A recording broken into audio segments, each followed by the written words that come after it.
With partnership and very generous support of the Applebaum Family Foundation, it is my absolute pleasure to welcome you to our Art at the Max virtual experience featuring works by Detroit artists.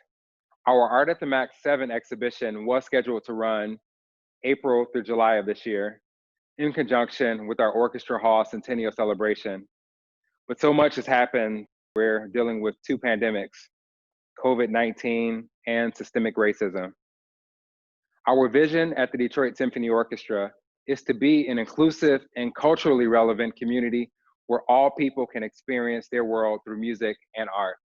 In this reimagined Art at the Max exhibition experience, you'll hear from our curator, Steve Panton, in conversation with our featured artists. Stay tuned until the end. We have a very special musical performance by 3 musicians from your Detroit Symphony Orchestra.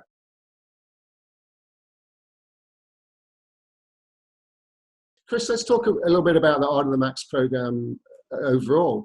Tell me a little bit about why the DSO decided to host art exhibitions at Orchestra Hall. We officially launched our Art at the Max initiative back in February of 2017 with the hopes of really fulfilling this dual mission. And one is to broaden audience engagement at the Detroit Symphony Orchestra. So as people are coming to concerts, providing an opportunity for them to engage with very high level art before they experience the wonderful Detroit Symphony Orchestra and Orchestra Hall. And then the second thing was to really elevate the unique contributions of local artists here in Detroit. And we have so many amazing artists here in Detroit that we're very lucky to have had an opportunity to present their work at the Max VII and Marjorie S Music Center. We've actually presented about 6 unique exhibitions and close to 50 Detroit artists showcasing their work to tens of thousands of DSO patrons. One of the things that I've always admired about the DSO is that we've been able to show really pretty socially, emotionally, and politically challenging pieces. The DSO has very much embraced that. I feel with that, we should really turn it over to the artists, Art at the Max 7. Sydney, thanks so much for allowing us into your studio today. You're very, very well known as a painter and a muralist around town. One of your projects, a mural of Malice Green on Hamilton, was really captured the moment in the last few months. What we're going to talk about today is a painting that you've done specifically for this exhibition, which is the DSO Orchestra Hall's 100th year. When I said, Sydney, would you like to be in the show? You responded within about a minute and you said, yes, and I know exactly what I want to do. I literally had met this soon-to-be 100-year-old woman maybe the day before you sent me that email. So I knew exactly what I wanted to paint at the time. Now, of course, you and I have talked since then, so you knew that original idea I had wasn't necessarily going to come to fruition because she didn't want to be painted. I thought that I would paint this woman. It would be a beautiful tribute to this centennial woman that I'm featuring, and I was going to paint her having a conversation with my friend Halima Cassells, her niece. Who's also in the show, by the way. Yeah, but she did not want to be painted. So I was kind of manipulating this idea, like, how am I going to do this? Because if I paint Halima, I'm making it about Halima. So how do I show a centennial portion in this piece? Well, fast forward. Thank God for a pandemic, but silver linings throughout the pandemic are all welcome, you know? And the silver lining was time, space and time. Come to find out, she didn't want to be painted because she didn't think she was worthy to be painted. I respected her wishes because, you know, this woman, she's a Black woman, 100 years on this earth, in this country that we are still fighting for basic ass human rights. I was not about to violate her because I'm sure at some point in history already, or many points in history, she's already experienced people taking advantage of her or not listening to her wishes and not holding her best interests, you know, at heart. So we actually visited her on her 100th birthday, which was July 19th. And she and I had a conversation. And when she told me, I'm not worthy, I haven't done anything special to be painted. Please. Now I got to be the defiant 100 years old that I am. and she's getting painted. And I'm glad that we waited, because now the image is by far more personal, because I was a part of it. I got to experience this normally grouchy 2-year-old interact with this woman. Like, so she normally like frowns up, and then it takes her like a minute to like mellow out and then boss you around. But as soon as Nzinga got out of the car, it was all smiles. Like, then she saw Edna's shoes. Oh, you have party shoes too? These are my party shoes. I was like, oh, this is the party shoe squad. I know exactly. And then the way I framed the photograph, and it wasn't even intentional, I just caught them on the porch together, kind of stared, like not staring each other down, but it was almost like a mutual respect. Mm-hmm. And that I captured, and that I am working to fulfill in this painting. That's great. And the title of the piece is Centennial Party Shoe Squad. Yep. Okay. My name is Halima Afi Cassells, and I'm an artist based in Detroit, Michigan. The name of my piece is Indigo Children, and it's a mixed media installation. The installation is loosely based on this moment that we're in, the fact that we're all bound and connected through our childhoods, through our ancestry, through our history. And so it features hand-dyed indigo braids, as well as beads, found objects, mirrors. And the thought behind it really is about, like, you know, how are we interconnected? What are our intersections? And what can we re-envision, reimagine together? Looking at the world through a more childlike gaze, so that we can really get in deep into reimagining a world, you know, that's more connected.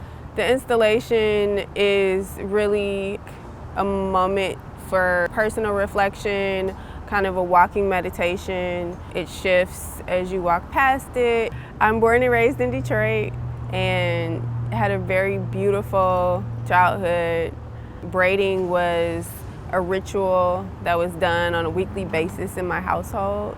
My cousin would come over, we would talk about what we wanted to have, we would make up all sorts of things, and then she would try to cornrow them into our hair. And we often got braids with beads or shells, or the little sparkly lock jewels, as they're now called. It was like a moment of love and care and co-creativity, and kind of like a rites of passage when we, you know, moved on into like different styles as we grew older.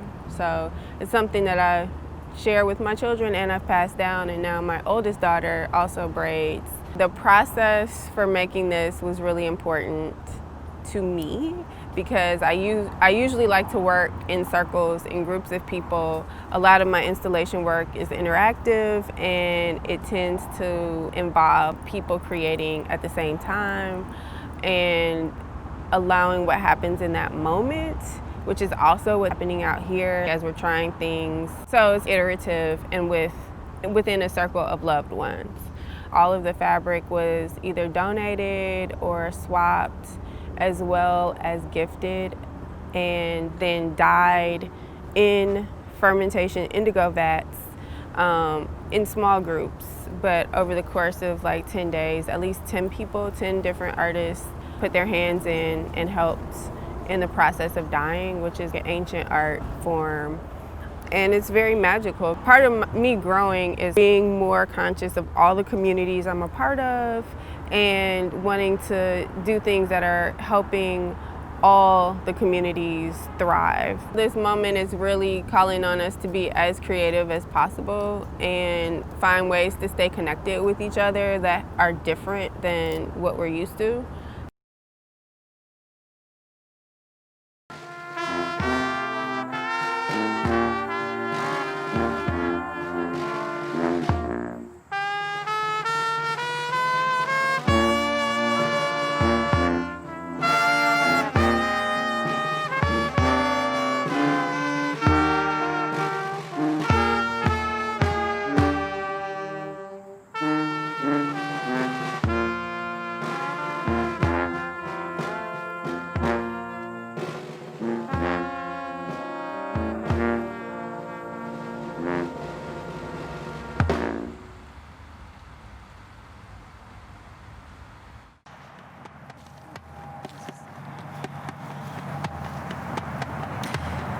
They say that if you don't know your past, you're like trees without a root.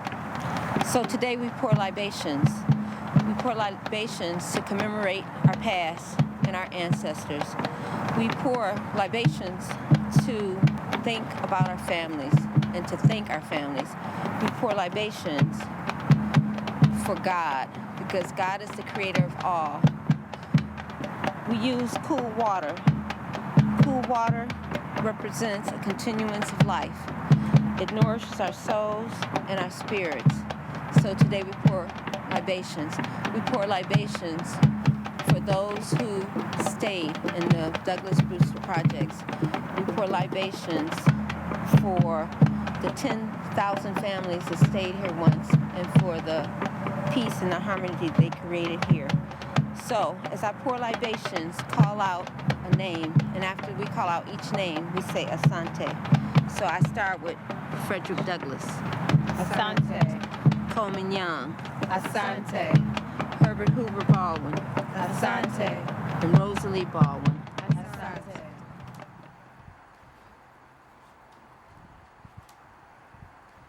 I shall see his face.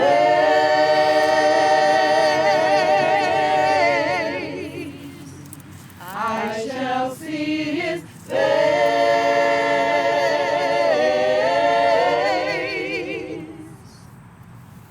When it's all over. When it's all over. I'm gonna put on my robe, tell the story, how I made it over. I'm gonna put on my robe, tell the story, how I made it over. I'm gonna put on my robe, tell the story, how I made it over. Can you tell me a little bit about how and why you started the blanket series?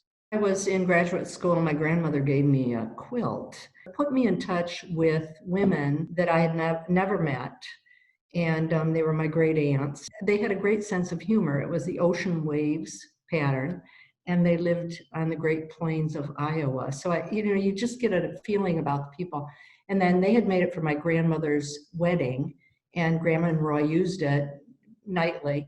And so it was a connection I had with family, with Grandma, and the reality was it was used, and I really liked the idea that people had touched it, used it, slept with it. There was something very mysterious about it. And the army blankets relate to your father in a way too, right? Yes. My father was a pilot in World War II. My middle name is Ramon, and he befriended a group of orphans in France when he was there and was in contact with them all of his life. And so Ramon was one of the orphans that he knew. And I mean, these are kids that were on the streets, had no place to live. So I think things like blankets, quilts, those things are comforting. I became more in touch with my dad and what he lived with. He lived through the Depression. He was not an orphan, but his mother was single. I did a lot of reading about the war and understood what he went through, what people in World War II went through, and so it became very important to me. And these blankets are already heavily used, so you actually end up repairing them, mending them. Yes, they are used. I look for them that have holes, and initially I started mending them. And there were holes in them, but I'd make them round circles, and I would do mends most of the time with felted wool that I had made. And I began to use the chain stitch. It's like a drawing surface, it's a line, which I love. It defines the surface of the piece, but it at the same time penetrates the surface. So it's it's a duality that I like. There's a specific piece I'd like to talk about, the dream that I know is very important to you. And I remember you telling me that a former Marine looked at it and said there are 7 conflicts in this piece. Can you talk a little bit about the dream? I think he said 7 conflicts because there are different parts of the army blanket, which is another reason I love the army blankets. You have a variety of greens. When the Marines said that, I thought that's exactly what I want people to think. I want people to remember their own relationship to the materials that are there, and to really look. And I think that's how you grasp somebody in art. And if you can get them engaged in another way. Yeah, and you talk a lot about duality, which I think is a form of tension. Do you want to talk a little bit about that in your work? Yes, duality is huge to me. Again, it defines the surface, it penetrates the surface. I love oil painting for the same reason. I can take the paint and make it stand for something, but when you look closely, it's still paint. So you always walk that line. You want something to be authentically what it is, but you also want it to allude to something else. Sewing is a good way to fix things. And I like fixing things. I like making things whole. In the mending, you understand more about it. Many of the pieces I've done with quilts, you can get the idea of the maker's hand, like penmanship. When you look at something and say, yes, 2 people made this, you can really get an idea of the person and what they made, what was important to them. This project, Black Marquee, does start with the architect Charles Howard Crane, who designed Orchestra Hall, which was constructed in 1919. And what I basically did was to begin with 3 buildings constructed by Crane. The Majestic Theater, which was his first commission in 1915. The Alhambra Theater, also 1915, and that was once located in Boston Edison. And his most well-known building in Detroit, outside of Orchestra Hall, certainly his most opulent, the Fox Theater, which was constructed in 1927. And I took these 3 buildings, details from each of these 3 constructions by Howard Crane, and I created an architectural fantasia. I took each of these elements and fused them into a singular structure, a facade, an architectural facade that doesn't actually exist. And that was a starting point for this Black Marquee project, to design a opulent movie palace, which is really the genre of architecture that Crane worked most widely in.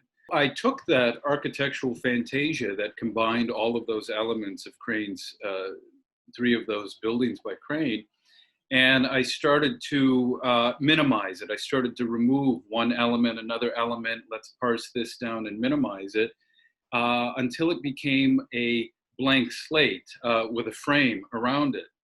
And the purpose of that was to essentially turn this architectural symbol of economic and social progress. You have to remember that a lot of these buildings were constructed during the time which would be labeled as the advent of modernity. There was a kind of belief in the economic systems that were in place.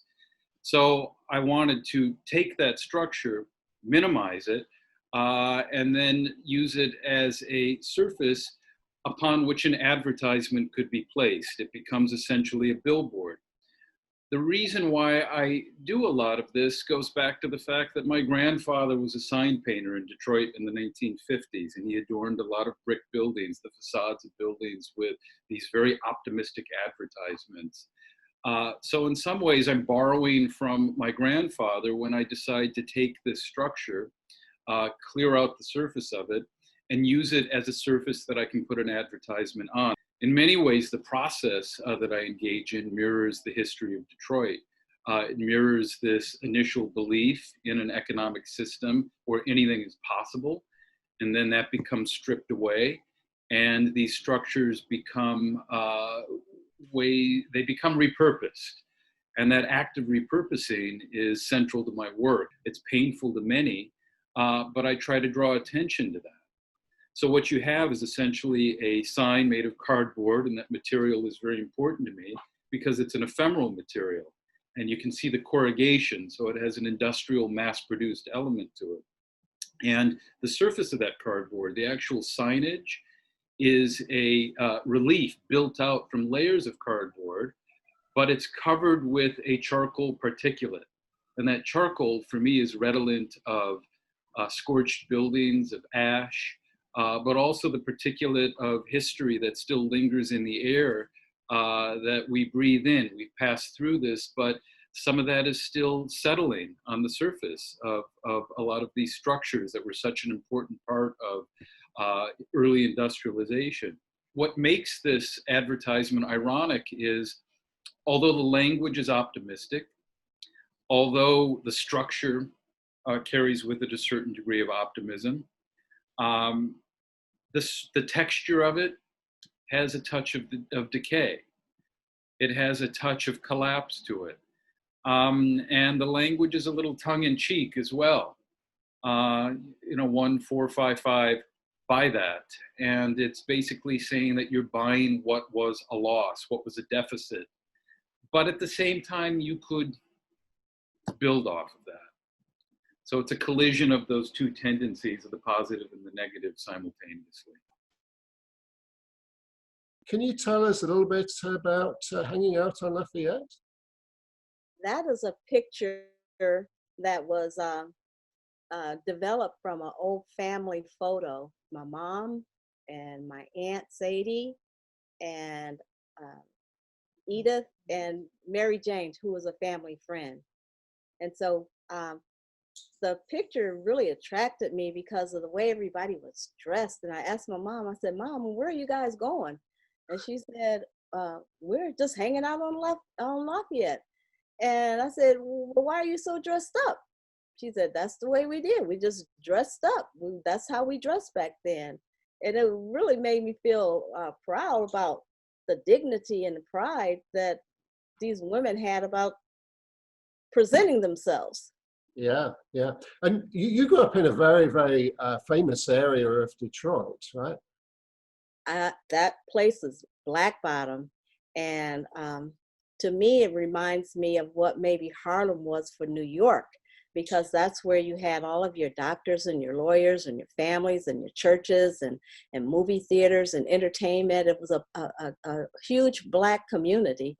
And a lot of people came out of there. A lot of people made their start from there. Yeah, and in a way that was the origin of these works, wasn't it? Because we saw the exhibition at Orchestra Hall. Yeah, at Orchestra Hall, I got an opportunity to go in and see what was a part of the exhibition for Black Bottom, and then there was a huge map of Black Bottom. And I got a chance to see where Lafayette and McDougal was. And a lot of the family photos had some of those things, like the steel factory that was right next to our house and our church, and everything was right there. So it was like documentation, like, Judy, you were here and you were real. This was all a part of your life. And it was right there. It was really amazing. That's great. I'd like to introduce a special guest, Mrs. Matthews, who is Judy Bowman's mother.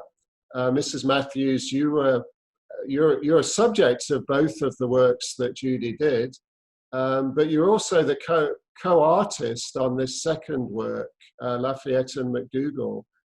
Do the two of you want to say a few words about this piece? I'm just so proud of the fact that Judy's able to do that. Judy, you're actually in the photo, right? You're actually in the work. I'm the baby in the photograph. And the lady who's sitting on the banister, that's my mom. And we lived in a two-family flat. And we lived with a family of a friend of my mom's. And so that's kind of how we are. We invite other people to live with them until they can get on their feet. And so it was a couple of families in that home. Your work overall very much has a very positive view of Black culture, right? Well, the family and the people that I hung around had a great pride about how they carried themselves. And I wanted to depict that in my artwork. For instance, like my father worked at the factory, and when he would come home, he would take his factory clothes off and he would put on a white shirt and just look really like he had a whole different lifestyle. So he had real pride about how he carried himself, how his family carried themselves, and how we looked as a family. And I wanted to reflect that. And if you look at my artwork, everybody's always dressed up. Everybody's always has a hat or tie or some kind of something to make them look their very, very best. I understand you have a very special connection with Orchestra Hall. Yeah, I remember, I remember going there with my parents to hear and see a Lionel Hampton concert. I can't believe I remember this because it has to have been more than 70 years ago. So, it made quite an impression if I remember it today. It was very special. I grew up around a lot of music. Neither of my parents were musicians, but they loved music. I started piano lessons like when I was about 5. They bought a piano. Talking about the piano, that's a great lead into the piece that we're going to start talking about, Straight No Chaser. My process is very much like a jazz musician. I do not have a roadmap when I start a piece. I may just start with a piece of fabric or an idea to work with some certain colors. And then we just kind of, the work and I kind of grow this thing, make this together, as do musicians. I have several pieces that I have titled after Thelonious Monk tunes. It's sort of my tribute to him. I have another one called Rhythming, which is very high energy and quirky, kind of like Monk's music. You've made no secret of your love of cities and your love of Detroit specifically. Do you want to talk a little bit about Blues in the Night? Blues in the Night, it's probably the first piece that I did after I moved to this apartment overlooking the DIA. And I think it was working on my subconscious all the time because when I think about it or when I look at it, it seems to be an abstraction of the view out of my studio window at night, I can see the tops of buildings and, at various angles. The colors in it are a little different than my typical palette. They're more cool colors that are a little bit more restful, even though there's still a lot of energy going on in this. But I think the blues together with the black obviously suggests night, and so it's sort of an abstract version of the view out my studio window.